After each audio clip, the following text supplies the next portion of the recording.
माता पार्वती के 3 प्रश्न। नंबर 1, कौन सी स्त्री के भाग्य में पुत्र नहीं होता? नंबर 2, कौन सा गहना पहनने से स्त्री या पुरुष की दर्दनाक मौत होती है?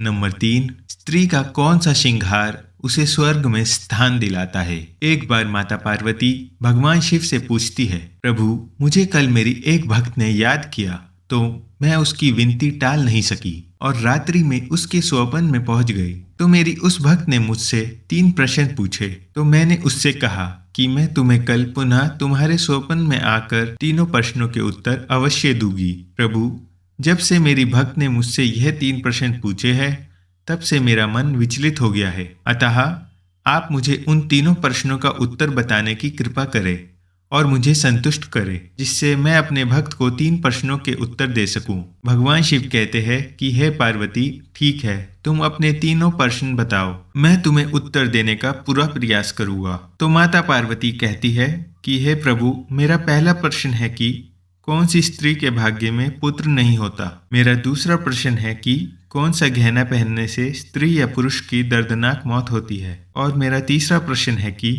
स्त्री का कौन सा श्रृंगार उसे स्वर्ग में स्थान दिलवाता है? भगवान शिव कहते हैं कि हे पार्वती, तुम्हारे तीनों ही प्रश्न बहुत ही महत्वपूर्ण हैं। जो भी इन तीनों प्रश्नों के उत्तर समझकर अपने जीवन में उतार लेता है, उसे जीवन में मृत्यु के बाद भी सब सुख की प्राप्ति होती है। भगवान शिव कहते हैं कि पार्वती, अब मैं तुम्हारे तीनों प्रश्नों के उत्तर एक छोटी सी कहानी के माध्यम से दूंगा, मगर मेरी एक शर्त है कि जब तक मैं इस कहानी को सुनाऊं, तब तक तुम्हें पूरे मन से यह कहानी सुननी है, क्योंकि अधूरी कहानी सुनने से हमेशा अधूरा ज्ञान ही प्राप्त होता है, जो जीवन में कभी काम नहीं आता। तो पार्वती बोली कि ठीक है, मैं आपको वचन देती हूँ कि मैं इस कहानी को पूरे मन से सुनूंगी। भगवान शिव कहते हैं, पार्वती, पहाड़ों की तलहटी में एक छोटा सा गांव था। उस गांव के मुखिया के 2 बेटे थे। बेटों की शादी हो चुकी थी। मुखिया की पत्नी और मुखिया के बड़े बेटे की पत्नी दोनों का स्वभाव दुष्ट प्रवृत्ति का था। इसलिए मुखिया की पत्नी अपने बड़े बेटे की बहू को बहुत प्यार करती थी, मगर छोटे बेटे की पत्नी बहुत अच्छे स्वभाव की थी और वह एक पतिव्रता स्त्री थी। घर का सारा काम भी अकेले ही करती थी। इतना होने पर भी मुखिया की पत्नी और उसके बड़े बेटे की बहू उस छोटी बहू का हमेशा अपमान करते थे। भगवान शिव कहते हैं, पार्वती, मुखिया के बड़े बेटे की बहू का एक बेटा था। उधर छोटी बहू के पास एक बेटी थी। उसके पास कोई बेटा नहीं था। मुखिया की पत्नी और बड़ी बहू हमेशा छोटी बहू को पुत्र को लेकर ताना मारती रहती थी, मगर वह बेचारी क्या कर सकती थी? वह हमेशा सुनती रहती थी। भगवान शिव कहते हैं कि पार्वती, मुखिया की पत्नी बड़े ही दुष्ट स्वभाव की स्त्री थी। उसके कुटिल स्वभाव से सभी घर वाले परेशान थे। वह अपनी सीधी सादी छोटी बहू को बहुत ज्यादा ही परेशान करती थी। उसे सताने में मुखिया की बहू को विशेष आनंद आता था। मुखिया के छोटे बेटे की बहू का नाम सुकन्या था। बेचारी सुकन्या सुबह सुबह जल्दी उठकर सब काम पर लग जाती थी और अर्धरात्रि होने पर कहीं जाकर बिस्तर में सोने को मिलता था। इतना करने पर भी मुखिया की पत्नी की निगाहों में सुकन्या हमेशा खटकती रहती थी। अब एक दिन सुबह सुकन्या घर में झाड़ू पोछा कर रही थी, तो मुखिया की पत्नी वहां पर आकर बोली, तेरे हाथों में जान नहीं है क्या? जरा जल्दी जल्दी हाथ चला, मैं मंदिर जा रही हूँ। मेरे आने तक खाना तैयार रखना, आते ही खाओगी। और सुन, एक भी दाना अन्न का बर्बाद न होना पाए। भगवान शिव कहते हैं, पार्वती, बेचारी सुकन्या चुपचाप अपनी सास की बातों को सुनती रहती और उसकी हाँ में हाँ मिलाकर अपनी गर्दन हाँ में हिला दी। भगवान शिव कहते हैं, पार्वती, फिर घर की सफाई करके सुकन्या तुरंत ही खाना बनाने में जुट गई। खाना बनाते समय वह सोच रही थी कि एक पल के लिए भी तो चैन की सांस ले नहीं पाती, लेकिन सासू माँ हर काम में कमी निकालती रहती है। उनके ताने देने की आदत पता नहीं कब जाएगी। भगवान शिव कहते हैं कि पार्वती, सुकन्या खाना बना रही थी, तभी बाहर से दरवाजा खटखटाने की आवाज आई। तो सुकन्या ने सोचा, अभी भोजन तैयार ही हुआ है, लगता है सासू माँ जल्दी लौट आई है। फिर सुकन्या ने एकदम से दरवाजा खोला तो वहां पर एक सन्यासी खड़ा है। वह सन्यासी कहने लगा, बेटी, तेरा सुहाग अमर रहे। बाबा को कुछ भोजन करा दे, मुझे बहुत भूख लग रही है। भगवान शिव कहते हैं, पार्वती, सुकन्या बहुत ही सुशील तथा संस्कारी स्त्री थी। उसने सोचा, साधु महाराज को भोजन करा तो दूं, पर यदि कहीं मेरी सास आ गई तो मेरी खैर नहीं। फिर कुछ देर सोच विचार करने के बाद में उसने सन्यासी को भोजन करने के लिए अंदर आने को कहा। सुकन्या ने मन में सोचा कि सास से कैसा डर, यदि मेरी सास आ भी जाएगी और मुझे कुछ कहेगी तो मैं उनसे कह दूंगी कि मैं अपने हिस्से का भोजन उनको दे रही हूँ। भगवान शिव कहते हैं कि पार्वती, फिर ऐसा सोचकर वह सुकन्या साधु को भीतर ले आई और अतिथि धर्म का पालन करते हुए उस साधु को भोजन कराने लगी। अभी साधु भोजन कर ही रहा था कि सुकन्या की सास आ गई और फिर साधु को घर के भीतर बैठा भोजन करता देख करके तो उसका पारा 7वें आसमान पर चढ़ गया और एकदम से सुकन्या से कहने लगी, यहाँ कोई भंडारा या लंगर नहीं चल रहा। सुकन्या ने सास को रोकने की बहुत ही चेष्टा की, लेकिन उस दुष्ट स्त्री ने सन्यासी को धक्के मारकर उसके घर से निकाल दिया, उसका खाना उठाकर फेंक दिया। अब उसका क्रोध सुकन्या पर टूटा और कहने लगी कि मैंने तुझे कहा था कि अन्न का एक भी दाना बर्बाद मत करना, लेकिन तूने यह क्या किया? तूने इस महात्मा को इतना सारा अन्न खाने को दे दिया। भगवान शिव कहते हैं, पार्वती, सुकन्या डरते डरते बोली, माँ जी, मैंने तो अपने हिस्से का भोजन दिया था, इसमें इतना भला बुरा कहने की क्या बात है? अतिथि तो भगवान का स्वरूप होता है। अतिथि धर्म का पालन तो घर गृहस्थी में करना चाहिए। इस प्रकार काफी देर तक सास बहू की तकरार चलती रही। अंत में उस कुटिल सास ने सुकन्या को भी धक्के मारकर घर से बाहर निकाल दिया। अब वह बेचारी रोती बिलखती हुई दरवाजा पीटती रह गई, लेकिन उसकी सास पत्थर जैसी बन गई। उसका दिल नहीं पसीजा। सुकन्या के पास एक ही रास्ता बचा था कि वह अपने घर पर लौट जाए। भगवान शिव कहते हैं, पार्वती, इस प्रकार सुकन्या दुखी होकर अपने मायके के लिए निकल गई। बीच में एक घना जंगल पड़ता था। सुकन्या भूख प्यास से तड़पती हुई अपने मायके के लिए चली जा रही थी। तभी अचानक जोरों से बादल गरजे और मूसलाधार बारिश हो गई। भगवान शिव कहते हैं, पार्वती, वर्षा से बचने के लिए सुकन्या ने एक पेड़ की शरण ली,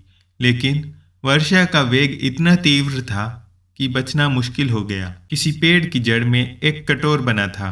सुकन्या यह सोचकर उसमें घुस गई कि वर्षा रुकने के बाद वह बाहर निकल जाएगी और जब तक वर्षा हो रही है वह कटोर के अंदर वर्षा से अपनी सुरक्षा कर सकती है। जब सुकन्या पेड़ के कटोर में घुसी तो उसे कटोर के अंदर एक साधु मिले। वह साधु और कोई नहीं, स्वयं भगवान विष्णु थे। फिर विष्णु जी ने कहा, बेटी, रोना बंद करो। मुझे मालूम है कि घर वाले तुम्हारा अनादर इसलिए करते हैं क्योंकि वह दुष्ट स्वभाव के हैं, और ताने इसलिए मारते हैं क्योंकि तुम्हारी जेठानी को पुत्र की प्राप्ति हो गई और तुम्हें पुत्र रतन की प्राप्ति अभी तक नहीं हुई है। तुम चिंता मत करो, मैं तुम्हें एक पर्ची देता हूँ। इसमें जो उपाय लिखा है उससे पूरी निष्ठा से करना, फिर तुम्हें एक गुणवान पुत्र की प्राप्ति होगी। और इस प्रकार विष्णु पर्ची देकर वहां से अंतर्ध्यान हो गए। भगवान शिव कहते हैं, पार्वती, उधर जब वर्षा बंद हो गई तो सुकन्या को ढूंढता हुआ उसका पति वहां पर पहुंच गया।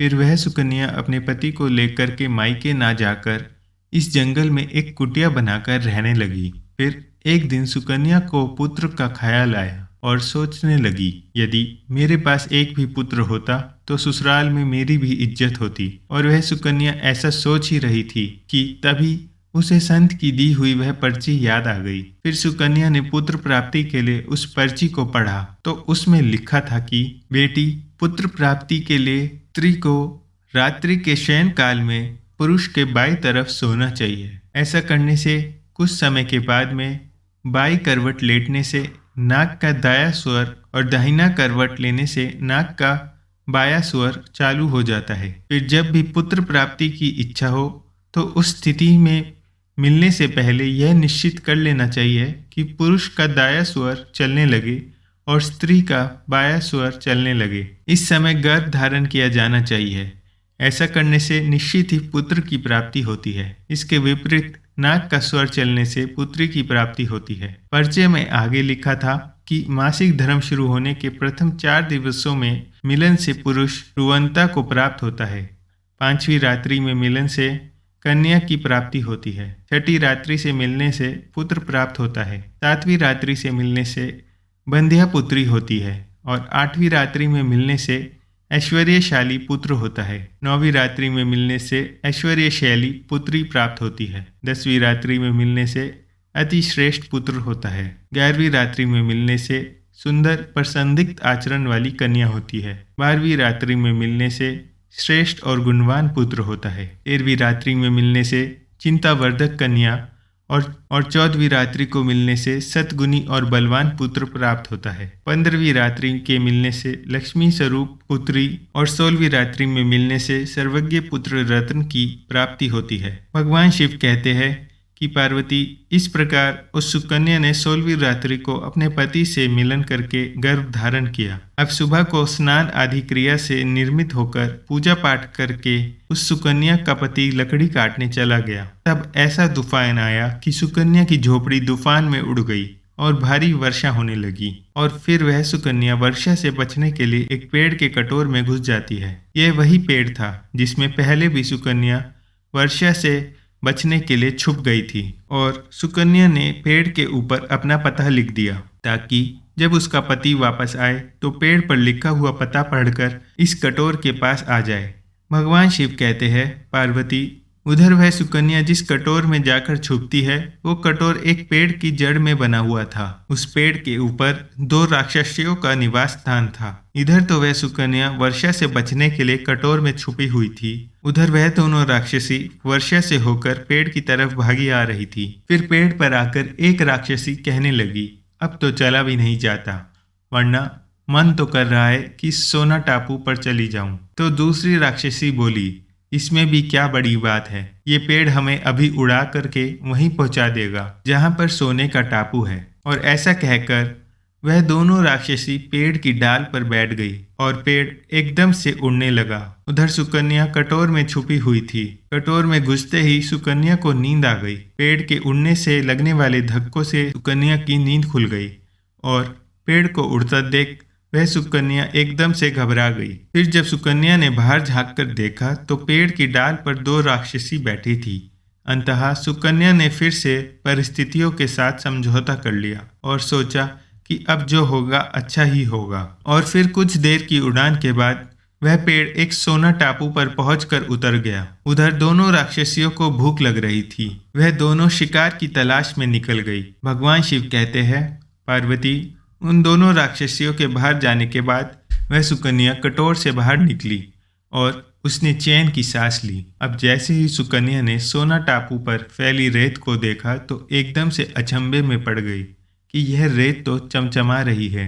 और फिर जैसे ही सुकन्या ने रेत को हाथों में उठाया तो एकदम से चिल्लाने लगी, अरे यह तो सोने की रेत है। और फिर सुकन्या ने अपनी धोती के आंचल में जितनी रेत रख सकती थी उसने बांध ली और फिर पुनः आकर चुपचाप इस कटोर में घुस गई। भगवान शिव कहते हैं, पार्वती, इधर तो सुकन्या का कटोर में पुनः वापस जाना हुआ, उधर दोनों राक्षसियां पेड़ पर वापस आ गई और आपस में कहने लगी, आज तो भरपेट खाना खाकर पूरी तृप्ति हो गई, अब चलो वापस लौट जाते हैं हम जहां से आए थे। और फिर उसी प्रकार थोड़ी देर में वह पेड़ उड़कर फिर उसी स्थान पर पहुंच गया जहां से वह उड़कर गया था। वह सुकन्या तब तक उस कटोर में छुपी रही जब तक वह राक्षसियां किसी कारणवश पेड़ के बाहर नहीं निकली। और जैसे ही दोनों राक्षसी उस पेड़ के बाहर गई वैसे ही सुकन्या सोने की रेत लेकर उस कटोर से बाहर आ गई और मन में सोचने लगी कि इतना सारा सोना देखकर तो मेरी सासू माँ खुश हो जाएगी और मैं अब अपनी ससुराल में वापस जाऊंगी। अपनी सासू माँ को इतना सारा सोना दूंगी, फिर वह मुझसे कभी भी नफरत नहीं करेगी और हमेशा के लिए प्यार करने लगेगी। भगवान शिव कहते हैं, इधर तो सुकन्या ऐसा सोच रही थी, उधर सुकन्या का पति सुकन्या को ढूंढता हुआ कटोर की तरफ आ जाता है और फिर वह सुकन्या अपने पति को सारी बात बताती है और अपने पति को लेकर अपने घर के द्वार पर पहुंच जाती है। घर जाकर सुकन्या अपनी सासू माँ से कहती है कि देखो सासू माँ, मैं आपके लिए क्या लाई हूँ। और फिर ऐसा कहते हुए सुकन्या घर के भीतर प्रवेश करती है और वह सारा सोना अपनी सासू माँ को दे देती है। और किस तरह यह सोना प्राप्त हुआ वह सारी घटना अपनी सासू माँ को बता देती है। भगवान शिव कहते हैं, पार्वती, सोना लेने के बाद में सुकन्या की सास एकदम से क्रोधित होकर बोली कि तू बहुत कम सोना लेकर आई है, तुझे वहां पर जितना भी सोना था सारा सोना लेकर आना चाहिए था। कि फिर अपनी सास की बात सुनकर के वह सुकन्या कहती है कि माँ जी, हमारी 3-4 पीढ़ियों के लिए इतना सोना काफी है। तो सास कहने लगी, अरे मूर्ख, सोना भी कभी काफी होता है, जितना हो उतना ही कम है। अब देख, मैं जाऊंगी, फिर देखना कितना सोना बटोर कर लाती हूँ। सुकन्या ने अपनी सास को बहुत समझाया, पर उस लालची दुष्ट स्त्री को समझ में एक भी बात नहीं आई। उसने सुकन्या की एक भी बात नहीं सुनी और जाकर के उस पेड़ की कटोर में बैठ गई। उधर वह राक्षसिया जैसे ही पेड़ पर आई तो एकदम से पेड़ हिलने लगा। इधर तो पेड़ उड़ता हुआ जा रहा था, उधर वह सुकन्या की सास मनी मन बहुत खुश हो रही थी कि आज तो मैं बहुत सारा सोना एक साथ बटोर कर लाऊंगी।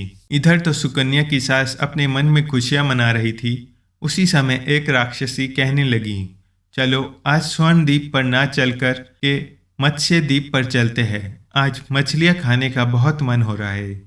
और फिर जैसे ही राक्षसियों ने मछलियां खाने का मन बनाया, वैसे ही वह पेड़ मत्स्य द्वीप की तरफ उड़ चला। भगवान शिव कहते हैं, पार्वती, इस प्रकार राक्षसियों की बात सुनकर के कटोर में बैठी लालची स्त्री स्वयं पर संयम ना रख सकी और एकदम से बोल पड़ी, अरे तुम सोना टापू क्यों नहीं जा रहे हो? मत्स्य द्वीप मत जाओ, सोना टापू पर चलो। अब जैसे ही उस लालची स्त्री ने इतनी आवाज दी कि राक्षसिया समझ गई कि इस पेड़ की कटोर में कोई जरूर छिपा है और उन्होंने एकदम से जैसे ही कटोर में प्रवेश किया और फिर जैसे ही दोनों राक्षसियों ने उस लालची स्त्री को देखा तो एकदम से उठाकर उसे पेड़ के नीचे फेंक दिया और धरती पर गिरते ही उसके प्राण पखेरु उड़ गए। जब यह सूचना मुखिया को मिलती है कि उसकी पत्नी मर चुकी है तो मुखिया एकदम से अपने छोटे बेटे की बहू यानी सुकन्या के पास जाता है और उससे कहता है, बेटी, मैं तो इसे पहले से ही समझाता था कि तू ऐसा काम मत कर, लालच नहीं करना चाहिए और बहुएं बेटी की तरह होती है, उनको प्यार देना चाहिए, मगर मैं क्या करूं? उसने मेरी एक भी बात नहीं मानी और उसे उसके कर्मों का फल आज मिल गया। उधर सुकन्या पति के साथ में सुखपूर्वक जीवन यापन करने लगी। फिर समय पूर्ण होने के बाद में सुकन्या को एक बहुत ही गुणवान पुत्र की प्राप्ति हुई। अपनी गोद में अपने पुत्र को खेलते हुए देखकर सुकन्या की खुशी का ठिकाना नहीं रहा और वह विष्णु और लक्ष्मी जी को तहे दिल से धन्यवाद करने लगी। उधर सेठ के बड़े बेटे की बहू, जो हमेशा सुकन्या के पुत्र को लेकर ताने मारती रहती थी, उसके दिन गरीबी में गुजरने लगे। जब सुकन्या को पुत्र की प्राप्ति हो गई और उसे धन भी प्राप्त हो गया, सेठ की बड़ी बहू ने जाकर के सुकन्या के आगे हाथ जोड़ करके अपनी गलती की माफी मांगी।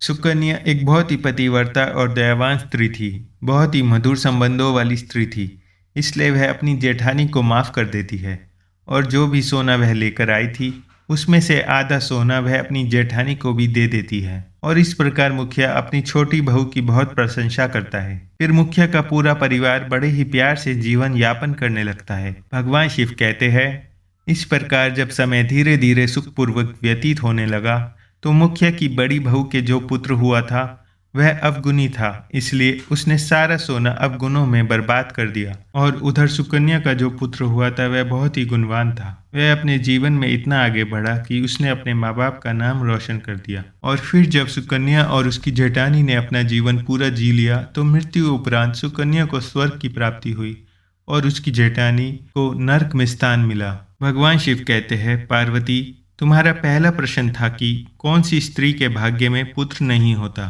तो समझ लो, विष्णु भगवान के द्वारा दिए गए पर्ची के नियमों के विपरीत जो कार्य करते हैं उनके भाग्य में पुत्र नहीं होता। इसलिए पुत्र या पुत्री की इच्छा रखने वाले भाई बहन इस कहानी को बार बार ध्यान से सुने और इच्छा अनुसार संतान की प्राप्ति करे। अब भगवान शिव कहते हैं कि पार्वती, तुम्हारा दूसरा प्रश्न था कि कौन सा गहना पहनने से स्त्री या पुरुष की दर्दनाक मौत होती है, तो समझ लो कि वह लालच रूपी गहना जो मुखिया की पत्नी ने पहना था और खूब सारा सोना लाने के लालच में कटोर में घुस गई और राक्षसियों के द्वारा नीचे फेंक दिए जाने के कारण मुखिया की पत्नी की दर्दनाक मौत हो गई। इसलिए लालच रूपी गहना कभी भी नहीं पहनना चाहिए। भगवान शिव कहते हैं कि अब तुम्हारे तीसरे प्रश्न का उत्तर देता हूँ कि कौन सा श्रृंगार करने से स्त्री को स्वर्ग मिलता है, तो वह चरित्र रूपी श्रृंगार यानी चरित्रवान एवं पतिव्रता स्त्री को स्वर्ग में स्थान मिलता है। जैसे कि मुखिया की छोटी बहू सुकन्या एक पतिव्रता स्त्री थी,